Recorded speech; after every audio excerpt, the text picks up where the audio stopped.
नमस्कार दोस्तों, कैसे हैं आप। आशा करता हूँ आप सभी अच्छे होंगे।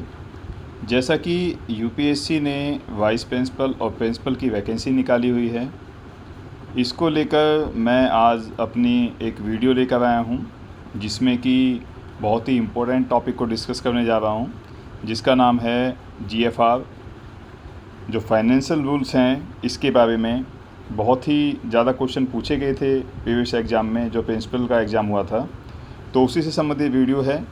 आशा करता हूँ आप लोगों को अच्छी लगेगी, और यदि आप इसको ज़्यादा से ज़्यादा देखेंगे, ज़्यादा से ज़्यादा व्यूज़ होंगे और मेरे चैनल को आप लाइक और सब्सक्राइब करेंगे, तो मैं इस तरह की बहुत ही इंपॉर्टेंट वीडियो बना कर इस पर डालूँगा, जिससे कि आपको प्रिंसिपल और वाइस प्रिंसिपल की जो एग्ज़ाम है 1 नवंबर 2026 को होने वाला, उसमें आपको जो इम्पोर्टेंट टॉपिक हैं वो मेरे चैनल पर मिल सकें। इसलिए मेरे चैनल को सब्सक्राइब कर लीजिए, लाइक कर लीजिए, और आइए शुरू करते हैं आज की वीडियो। जनरल फाइनेंशियल रूल, जिसे कि जीएफआर 2017 कहा जाता है, इसका रूल नंबर जो फर्स्ट है उसकी बात करते हैं, जो कि रूल नंबर 142 कहलाता है। जो सेंट्रल गवर्नमेंट के जितने भी मिनिस्ट्रीज़ हैं, जितने डिपार्टमेंट हैं, उनके द्वारा क्या किया जाता है कि सार्वजनिक सेवाओं के लिए जो हम सामान खरीदते हैं, जो गुड्स खरीदते हैं, उसके बारे में ये हमको डायरेक्शन देता है और ये रूपरेखा तय करता है कि किस तरह के सामान की परचेज़ की जाएगी। तो इसमें जानते हैं आगे कि जीएफआर रूल 142 का जो मुख्य डिस्क्रिप्शन है, मतलब उसका की पॉइंट है, वो क्या है कि सबसे पहले बात ये है कि जो सार्वजनिक हित है, जो पब्लिक इंटरेस्ट है, उसको ध्यान में रखा जाएगा। कैसे? यह नियम बताता है कि सरकारी विभागों द्वारा कोई भी सामान केवल तभी खरीदा जाएगा जब ये महसूस होगा लोगों को कि वो वास्तविक सार्वजनिक सेवा या हित से जुड़ा हुआ है। ऐसे नहीं कि कोई भी सामान खरीद लेंगे। उसमें दो चीज़ें ध्यान रखी जाएंगी, एक तो पब्लिक इंटरेस्ट होगा और जो है वो पब्लिक सर्विस से जुड़ा होना चाहिए। दूसरा है कि इसके लिए एक जनरल फ्रेमवर्क होगा। यह सभी मंत्रालयों, चाहे वह रेलवे हो, डिफेंस हो या फिर हमारा हेल्थ हो, इसके लिए जो पब्लिक प्रोक्योरमेंट है, इसको एकदम ट्रांसपेरेंस होगा, निष्पक्ष होगा, जवाबदेह होगा। इन सब चीज़ों को एक बनाने वाला बुनियादी वित्त नियम तय किया जाएगा। इसमें आगे जानते हैं कि जो डिपार्टमेंटल इंस्ट्रक्शंस होंगे वो क्या होंगे, कि इसके तहत सभी विभाग अपनी विशिष्ट ज़रूरतों के हिसाब से जो खरीद का जो विस्तृत नियम है वो बनाएंगे, लेकिन वह निर्देश जीएफआर के इस अध्याय के मूलभूत सिद्धांतों के अनुरूप होने चाहिए। ऐसा नहीं कि कोई भी चीज़ मंगानी है, कैसे मंगानी है। उनके लिए सबके लिए कुछ रूल ऑफ रेगुलेशंस होंगे, और वो रूल ऑफ रेगुलेशंस क्या हैं, उसी के लिए सारे रूल्स बनाए गए हैं। तो आइए बात करते हैं बहुत ही इंपॉर्टेंट रूल नंबर 143 की। तो 143 में क्या दिया गया है? 143 में दिया गया, मैं एक बार कलर चेंज कर देता हूँ इसका। 143 में दिया है कि जो माल है, जो गुड्स है, वो गुड्स क्या है, डेफिनेशंस ऑफ गुड्स क्या है, कि जो सरकारी खरीद की जाएगी, प्रोक्योरमेंट ऑफ गुड्स किया जाएगा, इस मामले में जो माल है, गुड्स है, उसको बहुत ही स्पष्ट और क्लियर तरीके से बताया गया है। तो गुड्स में हम किन किन चीज़ों को शामिल करेंगे उनके बारे में बात करते हैं। जो गुड्स में शामिल हैं वो क्या क्या चीज़ें हैं, आइए देखते हैं। गुड्स में शामिल हैं, साधारण शब्दों में कहा जाए कि सरकार जब भी किसी सामान या वस्तु को खरीदती है, तो इन नियमों के तहत माल की श्रेणी में निम्नलिखित चीज़ें शामिल की जाती हैं। इसमें क्या क्या चीज़ शामिल है? जितना भी फिजिकल हमारा गुड्स है, सामग्री है, कच्चा माल है, रॉ मटेरियल्स है, जो भी हमारी वस्तुएं हैं उनको शामिल किया जाएगा। मशीनरी है, इक्विपमेंट है, स्पेयर पार्ट्स है, व्हीकल्स हैं, इनको शामिल किया जाएगा। आगे चलते हैं। इसमें जो सॉफ्टवेयर है, पेटेंट है, कोई भी लाइसेंस होगा, जो हमारा इंटेलेक्चुअल प्रॉपर्टी होगी, इसको शामिल किया जाएगा, और लाइव स्टॉक को भी इसमें शामिल किया जाएगा।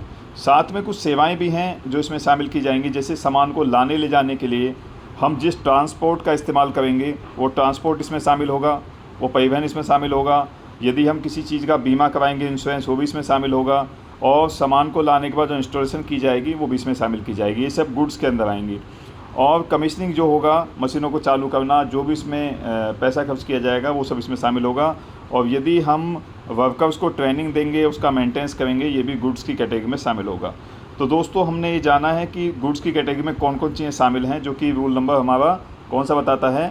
रूल नंबर 143 बताता है कि डेफिनेशन ऑफ गुड्स 143, इसको आपको याद रखना है।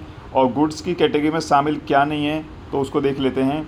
कि जो लाइब्रेरी के अंदर आने वाली जितनी भी खरीदी जाने वाली बुक्स हैं, उसकी पब्लिकेशंस हैं, उसके पीरियोडिकल्स हैं, इसको हम गुड्स की श्रेणी में शामिल नहीं करेंगे। तो क्वेश्चन यहीं से बनेगा कि गुड्स में कौन सी चीज़ शामिल नहीं है, तो लाइब्रेरी के अंदर आने वाली चीज़ें इसके अंदर शामिल नहीं हैं। तो आइए नेक्स्ट रूल की बात करते हैं, जो कि रूल नंबर 144 है। 144 जो रूल्स है वो आपको बताता है कि इसमें सार्वजनिक खरीद, पब्लिक प्रोक्योरमेंट की बुनियादी सिद्धांत जो हैं और जो पारदर्शिता है इससे जुड़ा हुआ है, कि उसके साथ क्या सिद्धांत होंगे और क्या ट्रांसपेरेंसी रखी जाएगी, इसके बारे में इसके की पॉइंट देख लेते हैं। जो इसकी सार्वजनिक खरीद के सिद्धांत हैं, यह नियम सुनिश्चित करता है कि सरकारी खरीद की जो प्रक्रिया होगी वो एकदम पारदर्शी होगी, एकदम निष्पक्ष होगी, एकदम रीज़नेबल प्राइस होगा और इसमें प्रतिस्पर्धा वाली ये खरीद फरोख्त होगी। मतलब हम देखेंगे ट्रांसपेरेंसी बनी रहे उसमें जो रीज़नेबल प्राइस हों इसी का ध्यान रखा जाएगा। और राष्ट्रीय सुरक्षा का प्रावधान रूल नंबर 144 में क्या किया गया है कि भारत की सुरक्षा और रक्षा को ध्यान में रखते हुए ऐसे देशों की कंपनियों व सार्वजनिक ठेकों और ख़रीद में भाग लेने पर रोक लगाई जा सकती है जो कि भारत के साथ ज़मीन की सीमा को साझा करते हैं। यह आपको बात ध्यान रखनी है, बहुत ही इंपॉर्टेंट बात है, तो इस पर भी आप विशेष ध्यान रखेंगे। आगे चलते हैं कि इसके लिए एक भेदभाव रहित नीति बनाई जाएगी। इसमें निर्देश दिया जाता है कि खरीद प्रक्रिया में जो ब्रांड है, जो विशेष कंपनियां हैं, इनका पक्ष लिए बिना सभी को समान अवसर मिलेगा। मतलब किसी में भी ये नहीं कहा जाएगा कि आप इस वाले ब्रांड का सामान खरीदेंगे, आप इस वाली कंपनी का सामान खरीदेंगे। तो इसमें ये कहा गया है कि पक्ष लिए बिना सभी को समान अवसर मिलना चाहिए। तो एक भेदभाव रहित नीति इसमें अपनाई जाएगी, ये बात आपको ध्यान रखनी है। आगे बात करते हैं रूल नंबर 145 की। तो रूल नंबर 145 में दिया गया है, जो आगे रूल नंबर है 145, इसमें क्या दिया गया है कि सरकारी सेवाओं में उपयोग के लिए जो गुड्स है, गुड्स की खरीद के संबंध में जो सक्षम प्राधिकारी होगा, मतलब authorities complaint to purpose goods, इसके जो अधिकारी होगा उसके उत्तरदायित्व को परिभाषित किया गया है। अब उत्तरदायित्व क्या होंगे, जो मुख्य बातें वो देख लेते हैं कि व्यय की शक्ति, कोई भी अधिकारी जो सरकारी सेवा में एक्सपेंडिचर करने के लिए जो सक्षम है, जो अधिकृत है, मतलब इसको लगाया गया है, कंपिटेंट अथॉरिटी जो है वह क्या करेगी कि delegation of financial power rules के प्रावधानों के अनुसार सार्वजनिक उपयोग के लिए सामान खरीदने को मंजूरी दे सकता है कि भाई इस चीज़ की ज़रूरत है और ये सामान हमें खरीद लेना चाहिए। सामान्य जो प्रक्रिया का पालन होगा वो किस तरह का होगा, इस नियम के तहत खरीद करते समय GFR के अन्य आगामी नियम, इसमें पहले बताया मैंने, पारदर्शिता होगी, एक रीजनेबल प्राइस होगा, इसका मूल्यांकन किया जाएगा और निर्धारित प्रक्रियाओं का कड़ाई से पालन करना अनिवार्य होता है। लेटेस्ट डाटा यदि देखा जाए तो GFR 2000 होता है और जैम पोर्टल हालांकि 145 खरीद की मूल शक्ति देता है, लेकिन अब क्या है कि हम जो चीज़ें खरीदेंगे वो रूल नंबर 149 में जैम के तहत खरीदेंगे। तो हम जो बात करेंगे आगे जाके, हम जैम की बात करेंगे कि जैम के तहत चीज़ें कैसे खरीदी जाती हैं। तो सरकार ने एक मार्केट प्लेस बना दिया है जैम का, इसके तहत हम चीज़ों खरीदेंगे। और सामान्य उपयोग के लिए सामानों की खरीद को अनिवार्य बनाया गया है। नियम 145 के अंतर्गत जो वित्तीय शक्तियों का उपयोग करने वाले अधिकारी को जैम पोर्टल और आधुनिक सार्वजनिक खरीद दिशा निर्देश का पालन करना होगा। तो ये 145 में बताया गया है कि अब लेटेस्ट तरीके से देखा क्या गया है कि आप जैम के तहत सारा सामान खरीदेंगे, उसके लिए रूल 149 हम आगे जाके देखेंगे। अभी बात करते हैं हम रूल नंबर 146 की। 146 क्या कहता है? 146 कहता है कि जो सैन्य मोबिलाइजेशन है और जो सैन्य अभियानों के दौरान सामान की जो खरीद की जाएगी ये इससे संबंधित है। तो 146 किससे संबंधित है? जो सैन्य मोबिलाइजेशन है और सैन्य अभियान है इससे। तो इसमें क्या है, इसके अनुसार क्या है कि सैन्य अभियानों के समय सार्वजनिक वस्तुओं की खरीद आम सार्वजनिक खरीद नियमों के बजाय सरकार द्वारा समय समय पर जारी विशेष नियमों और आदेशों से नियंत्रित होती है, इसमें बताया गया है। और नियम 146 का जो मुख्य बिंदु है सैन्य संचालन, यह नियम विशेष रूप से सेना या रक्षा से जुड़े हुए ऑपरेशंस के लिए सामान की खरीद पर लागू होता है। तो रूल नंबर 146 क्या कहता है? सैन्य खरीद से संबंधित है, इस बात को आप ध्यान रखेंगे। आगे चलते हैं। इसमें विशेष छूट आदेश क्या दिए गए हैं कि जो GFR का नियम है, आम टेंडर प्रक्रिया एक लंबी समय सीमा है, इसके बजाय रक्षा आवश्यकताओं की तात्कालिकता को देखते हुए, क्योंकि एकदम ज़रूरत पड़ती है भाई, रक्षा का मतलब डिफेंस के लिए चीज़ों की एकदम आवश्यकता है, तो उसके लिए विशेष दिशा निर्देश काम में लाए गए हैं। राष्ट्रीय सुरक्षा यह सुनिश्चित करता है कि राष्ट्रीय सुरक्षा से जुड़े संकट या अभियानों के समय जरूरी सामान बिना किसी प्राथमिक देरी के तेज़ी से प्राप्त किया जा सके। लेटेस्ट जो अपडेट है वो आपको मैं बता रहा हूँ कि 2026 के अनुसार वित्त मंत्रालय के जो व्यय विभाग है, मतलब DOE, डिपार्टमेंट ऑफ एक्सपेंडिचर द्वारा GFR 2017 के कई नियमों में क्या किया गया है? अमेंडमेंट किया गया है। उसमें कहा गया है कि जैम पोर्टल और खरीद सीमाओं में जुड़े हुए बदलाव हैं वो क्या हैं? परंतु नियम 1946 के मूल प्रावधान जो सैन्य मोबाइलाइजेशन के विशेष आदेश को लागू होने में कोई बदलाव नहीं किया गया है और ये यथावत रहेगा। मतलब इसको कहा गया है कि अन्य नियमों में संशोधन किए गए हैं, लेकिन इनका नियम जो राष्ट्रीय सुरक्षा से जुड़ा हुआ है इसमें तेज़ी दिखानी है और बिना प्रशासनिक देरी के इन चीज़ों को आसानी से खरीदा जा सके, ये इस नियम में बताया गया है। बात करते हैं रूल नंबर 147 की। 147 कहता है कि सरकारी मंत्रालय विभागों को उन वस्तुओं सेवाओं की खरीद के लिए पूर्ण शक्तियां हैं जो कि जैम पर उपलब्ध नहीं हैं। ध्यान रखना है कि 147 कहता है कि जो चीज़ें जैम पर उपलब्ध नहीं हैं उन चीज़ों को कैसे खरीदा जाएगा, इसके बारे में 147 बताता है।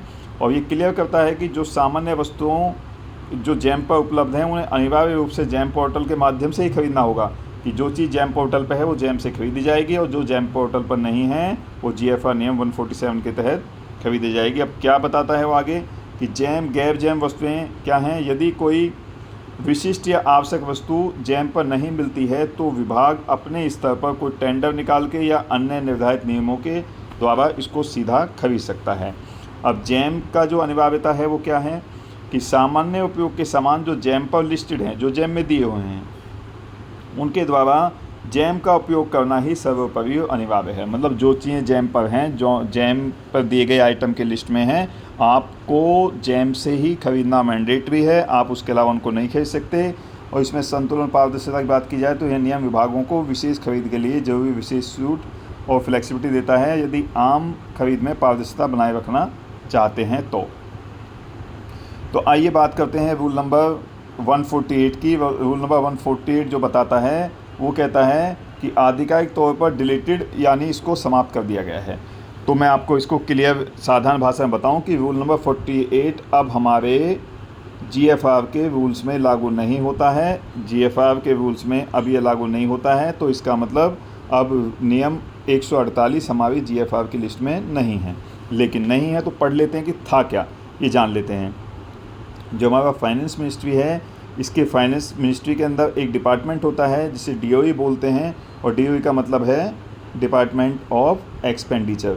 इसने 2 अप्रैल 2019 के में एक OM निकाला था, ऑफिस मेमोरेंडम निकाला था। इसके ज़रिए रूल नंबर 148 को हटा दिया गया, ये आपको ध्यान रखनी है। लेकिन इसका पुराना प्रावधान था क्या, नियम 148 क्या था, मैं आपको बता देता हूँ यहाँ पे, तो परीक्षा में भी पूछा जा सकता है। तो पहले GFR 148 क्या था, एक रेट कॉन्ट्रैक्ट था, इससे जुड़ा हुआ था। इसके तहत directorate general of supplies and disposals द्वारा सामान्य उपयोग की वस्तुओं के लिए रजिस्टर्ड सप्लायर के साथ रेट कॉन्ट्रैक्ट तय किए जाते थे। इससे संबंधित ये मामला था। कौन सा मामला, रूल नंबर 148, जो कि अब समाप्त कर दिया गया है। लेटेस्ट अपडेट और बदलाव रूल का हटना, सरकार द्वारा जैम पोर्टल की शुरुआत और डिजिटल खरीदारों को बढ़ावा देने के बाद पुराने प्रावधानों को समाप्त कर दिया गया है। तो यदि ये कहा जाए कि 148 रूल को रिप्लेस किसने किया है, तो जैम ने। और जैम कौन सा है, 149। तो 149 से पहले कौन सा रूल था, किससे जुड़ा हुआ था, तो रेट कॉन्ट्रैक्ट से जुड़ा हुआ रूल नंबर 148 था। तो आइए आगे जानते हैं अब कौन सा नियम लागू है। मैंने आपको बता ही दिया है कि अब कौन सा नियम लागू है, जैम है 149। तो 149 को थोड़ा विस्तार से जानते हैं कि 149 रूल्स क्या है, जो कि बहुत ही इंपॉर्टेंट है। और क्या है इसका नाम है जैम। जैम का मतलब है गवर्नमेंट ई मार्केट प्लेस है। इसके माध्यम से क्या होगा कि सामान्य वस्तुओं की वस्तु सेवाओं की खरीद को अनिवार्य बनाता है। ये खरीद की राशि के आधार पर मूल्य स्लैब और उसमें पारदर्शिता लाने के लिए ये एक ऐसा पोर्टल बनाया गया है जो सरकार के जितने विभाग हैं, केंद्र के मंत्रालय हैं, इनके अंतर्गत आने वाले जितने विभाग हैं, वो सारा सामान की खरीद कहाँ से करेंगे, जैम पोर्टल से करेंगे। इसमें डायरेक्ट खरीद, बिडिंग और रिवर्स नीलामी जो है तय की गई है। मूल्य के आधार पर खरीद के नियम बनाए गए हैं, और वो नियम क्या हैं, वो स्लैब्स क्या है, मैं आपको बता देता हूँ कि 50,000 तक आप डायरेक्ट जो है जैम से खरीद सकते हैं। ये लेटेस्ट आपका जो स्लैब है। आवश्यक गुणवत्ता और विनिर्देश को पूरा करने वाले जैम पर उपलब्ध किसी भी आपूर्तिकर्ता से सीधी ऑनलाइन खरीद की जा सकती है। तो यदि इसको सामान्य भाषा में दोबारा समझें तो सामान्य भाषा में समझने के लिए ये है कि जो जैम का रूल नंबर, जैम जो 149 हमारा रूल नंबर है, वो बताता है कि यदि आपको कोई सामान खरीदना है तो उसकी कीमत यदि 50,000 तक है तो 50,000 तक की कीमत का कोई सामान आप डायरेक्ट जो है ऑनलाइन साइट जैम से जाकर खरीद सकते हैं। इसके बाद यदि सामान की कीमत 50,000 से 10 लाख के बीच है तो कम से कम इसमें कम से कम तीन क्या होंगे, जो सप्लायर्स होंगे, निर्माता होंगे, उसमें आपको विकल्प चूज़ करना पड़ेगा। जितने मतलब मैक्सिमम कितने भी आ सकते हैं, लेकिन कम से कम 3 सप्लायर जो सबसे कम कीमत देंगे उसके लिए आपको उनसे ख़रीद करनी पड़ेगी। देखना पड़ेगा कि भाई कौन सा सबसे अच्छा रेट दे रहा है, रीज़नेबल प्राइस होने चाहिए, क्वालिटी अच्छी होनी चाहिए, और वो चीज़ उसके साथ ये भी ध्यान रखना है कि उसकी मार्केट में वैल्यू कैसी है उस कंपनी की जिससे हम माल को खरीद रहे हैं, वो सर्विस कैसी प्रोवाइड करेगा, उसकी प्रीवियस सर्विस देखनी पड़ेगी, उसकी आगे सर्विस देखनी पड़ेगी। ये सब चीज़ देखने के बाद हम जो है मिनिमम क्या है कम से कम 3 सप्लायर्स से बात करेंगे, और यहाँ 50,000 से 10 लाख तक जो है सामान को खरीदा जा सकता है। यदि सामान की कीमत 10 लाख से अधिक है, यदि सामान की कीमत 10 लाख से अधिक है तो हम क्या करेंगे इस कंडीशन में, तो इसमें 10 लाख से अधिक होने पर जैम पर उपलब्ध ऑनलाइन बिडिंग या फिर रिवर्स नीलामी, रिवर्स ऑक्शन टूल के माध्यम से सबसे कम कीमत वाले सप्लायर का चयन करेंगे। यदि कीमत 10 लाख से ज़्यादा है तो ऑनलाइन बिडिंग की जाएगी और यह रिवर्स नीलामी ऑप्शन को चूज किया जाएगा। आइए आज जानते हैं कि मुख्य प्रावधान और नवीन अपडेट की बात की जाए तो अनिवार्य वार्षिक में सभी मंत्रालय विभागों को बजट अनुमोदन के 30 दिनों के भीतर, मैं बताता हूँ क्या कहना चाह रहा है। ये कहना चाह रहा है कि जैसे आपका बजट पास हो गया, आपने कहा हमको ये सामान खरीदना है, बजट पास कर लिया, तो उस सामान का बजट पास होने के 30 दिन के अंदर, वेरी इंपॉर्टेंट पॉइंट है, ये ध्यान रखेंगे, तो 30 डेज़ के अंदर आपको क्या है वो खरीद योजना बना लेनी है और जैम पोर्टल पर इसको अपडेट कर देना है कि भाई हमने ये सामान खरीदना है और उसकी हमने प्लानिंग आपको कंप्लीट करके दे दी है। तो ये क्या है टाइम 30 दिन के अंदर है। आगे देखते हैं तो इसमें क्या क्या चीज़ें ध्यान रखी जाएंगी। रीजनेबल्स ऑफ रेट्स, ऑर्डर देने से पहले खरीदार अधिकारियों को जैम पर उपलब्ध बिजनेस एनालिटिकल टूल, ये ध्यान रखना है, ये परीक्षा में पूछा जा सकता है कि बीए क्या है, बिजनेस एनालिटिकल टूल्स है। इसके अंदर क्या है कि अंतिम खरीदे गए मूल्य और उसकी तुलना करेंगे। इसमें देखो मैं आपको साधारण भाषा में बता देता हूँ कि यदि पिछले जो भी खरीद की गई है तो आपको एक ऐसा प्लेटफॉर्म है बीए, इसमें बताया जाएगा कि वो आइटम पहले कितने का ख़रीदा गया था, वो जिस कंपनी ने दिया था उसकी मार्केट वैल्यू कैसी है, उसकी सर्विसेज कैसी हैं, तो आप इसको कंपेयर करेंगे। तो एक कंपेयर करने का टूल है बिजनेस एनालिटिकल टूल्स। आगे है टुकड़ों में खरीद पर रोक, इसमें ध्यान रखना है कि आप किसी भी आइटम को कि भाई हम क्यों बोली लगाएं, हम क्यों ऐसा करें, 50,000 तक तो छूट है ही, तो आप किसी भी आइटम को टुकड़ों पर नहीं खरीद सकते, इस पर रोक लगाई गई है।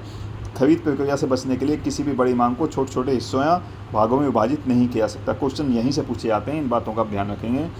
और जो नवीनतम निर्देश है ये विभाग द्वारा समय समय पर जैसे ऑटोमोबाइल खरीद या कई आधार उद्यम सत्यापन से जुड़े संशोधनों के साथ प्रक्रिया को अधिक पारदर्शी बनाया गया है। तो आगे मैं बताना चाहूँगा आपको कि जीएफआर रूल जो 149 है, इसके तहत जो ऑटोमोबाइल है वाहनों की खरीद के लिए वित्त मंत्रालय जो फाइनेंस मिनिस्ट्री है इसने क्या किया है, विशेष छूट और इसके लिए अलग से नियम बनाए गए हैं। जैसे अभी बताया था हमने कि 50,000 तक जो है आपको कुछ डायरेक्ट आप खरीद सकते हैं, कुछ नहीं करना। 50,000 से यदि आगे ले जाते हैं तो उसमें 3 जो बिडर्स हैं उसको लेना पड़ेगा, उसके बाद जो आगे हमें परमिशन लेनी पड़ेगी, हमें रिवर्स नीलामी करनी पड़ेगी, इस तरीके से ऑप्शन लगाने पड़ेंगे। लेकिन ये कहा है कि यदि हम ऑटोमोबाइल के क्षेत्र की बात करें तो सामान्य वस्तुओं के मुकाबले वाहनों की खरीद के मुख्य नियमों बदलाव निम्नलिखित हैं कि 30 लाख तक डायरेक्ट खरीद की छूट यहाँ पर सामान्य नियमों सामानों के लिए सीधे ऑनलाइन खरीद कर सकते हैं कि सीमा केवल 50,000 तक ही है, वहीं ऑटोमोबाइल के क्षेत्र में 30 लाख तक है। जैसे हम नॉर्मल बात करें तो कोई भी ऑनलाइन सामान खरीदने की सीमा जो है वो हमारे पास क्या है 50,000 है, लेकिन ऑटोमोबाइल क्षेत्र में इसकी सीमा क्या है 30 लाख है। इस बात को आप ध्यान रखेंगे। और अब बात करते हैं जीएफआर रूल नंबर 150 की। जीएफआर रूल नंबर 150 कहता है कि सरकारी विभागों द्वारा सप्लायर के पंजीकरण, मतलब कि रूल नंबर 150 है क्या है, रजिस्ट्रेशन ऑफ सप्लायर। तो आप ध्यान रखेंगे रजिस्ट्रेशन ऑफ सप्लायर से जुड़ा हुआ है, यानी हम बताता है कि सरकार के लिए सामान और सेवाएं प्रदान करने वाले जो वेंडर्स हैं उनका रजिस्ट्रेशन कैसे किया जाएगा। अब कैसे किया जाएगा जान लेते हैं। तो जो जैम की वस्तुएं यदि कोई विशिष्ट सामान या सरकारी सेवा पोर्टल पर उपलब्ध नहीं है तो जो मिनिस्ट्री है, जो डिपार्टमेंट है, हेड ऑफ डिपार्टमेंट क्या करेगा, अपने स्तर पर कुछ सप्लायर्स का जो है रजिस्ट्रेशन करेगा। अब रजिस्ट्रेशन करने के लिए क्या प्रक्रिया होगी, प्रक्रिया एकदम ट्रांसपेरेंट होगी, पारदर्शी प्रक्रिया होगी। पंजीकरण की पूरी प्रक्रिया निष्पक्ष होगी, पारदर्शी होगी, उचित होगी और व्यापक इसका प्रचार प्रसार किया जाएगा। मतलब सभी को पता चलना चाहिए, उस पर डाला जाएगा वेबसाइट पे कि हम जो है इस तरीके से एक प्रक्रिया कर रहे हैं। आगे देखते हैं तो क्रेडेंशियल की जांच की जाएगी, सप्लायर की मैन्युफैक्चरिंग क्षमता क्या है, मतलब जिस भी हम सप्लायर को चूज़ कर रहे हैं कि क्या वो पूरे माल की डिलीवरी दे सकता है, क्या क्वालिटी कंट्रोल सिस्टम उसके पास है, क्या वो क्वालिटी वाला माल बना पाएगा, क्या वित्तीय उसकी पहली फाइनेंशियल बैकग्राउंड देखेंगे किस तरह का है, और जो पिछला प्रदर्शन है उसने जो माल सप्लाई किया है उसकी सर्विसेज कैसी है, समय पर माल डिलीवर करता है नहीं करता है, उसकी जो आगे सर्विसेज देगा वो कैसी प्रोवाइड करेगा, मतलब उसका पास्ट एक्सपीरियंस भी देखेंगे, आगे आने वाला एक्सपीरियंस भी देखेंगे। सबकी जाँच करने के बाद सारा क्रेडेंशियल्स की जाँच करने के बाद हम इसको उसमें शामिल करेंगे रजिस्ट्रेशन में। जैम पर ऑन बोर्डिंग क्या है कि नवीनतम जो लेटेस्ट अपडेट हैं इसके जो डायरेक्शंस क्या हैं कि जैसे ही वे सामान या सेवाएं जैम पोर्टल पर लिस्ट हो जाती हैं तो इन पंजीकृत सप्लायर को जैम पर ऑनबोर्ड करना अनिवार्य होता है। समय अवधि और परफॉर्मेंस क्या है कि मॉनिटरिंग रजिस्ट्रेशन अवधि क्या है कि सप्लायर्स को आमतौर पर 1 से 3 साल के लिए हम रजिस्टर्ड करेंगे, एक निश्चित अवधि के लिए पंजीकरण किया जाता है, इससे बाद में रिन्यूअल के लिए फिर से आवेदन किया जाएगा। तो आप ध्यान रखेंगे कि जिस भी हम सप्लायर को रजिस्टर्ड कर रहे हैं उसकी मैन्युफैक्चर क्षमता देखेंगे, उसकी क्वालिटी कंट्रोल सिस्टम देखेंगे, उसकी फाइनेंशियल बैकग्राउंड देखेंगे, उसका पिछला एक्सपेंस है वो देखेंगे, और इनको कितने साल के लिए किया जाएगा, 1 से 3 साल के लिए। इनको कितने साल के लिए किया जाएगा दोस्तों, 1 से 3 साल के लिए हम इसको रजिस्टर्ड करेंगे। आइए आगे देखते हैं। परफॉर्मेंस ट्रैकिंग क्या की जाएगी कि सरकार सभी रजिस्टर्ड सप्लायर के काम पर नज़र रखती है। यदि कोई सप्लायर समय पर सामान डिलीवर नहीं करता, ध्यान रखना है, या पहली बात सामान डिलीवर समय पर नहीं करेगा, दूसरी बात है घटिया क्वालिटी का सामान दे देगा, या फिर किसी तरह की गलत सूचना अपनी जो हमने रजिस्ट्रेशन किया उसमें दी गई है, तो हम उसका नाम यहाँ से ब्लैक लिस्ट कर सकते हैं, उसका नाम रजिस्ट्रेशन की सूची से हटाया जा सकता है। अब हटाने की भी एक प्रक्रिया है, रूल नंबर 151 में है। तो मेरी जो अगली वीडियो आएगी वो रूल नंबर 151 से स्टार्ट होगी। रूल नंबर 151 क्या बताता है कि यदि जो हमने सप्लायर ऐड किया है उनको हटाने की प्रक्रिया क्या है। तो मैं आपसे दोस्तों कहना चाहता हूँ, यदि आप वीडियो देखना चाहते हैं, आपको लगता है कि आपके काम की वीडियो हैं, तो फिर जो है मेरे चैनल को लाइक और सब्सक्राइब करें ताकि आपको समय पर नोटिफिकेशन मिल जाए। और यदि अच्छा लगे तो इसको देखिएगा, दोस्तों को सेंड कीजिएगा ताकि मैं आगे वीडियो बना सकूं। मेरे चैनल को लाइक कीजिए, सब्सक्राइब कीजिए। Thank you very much.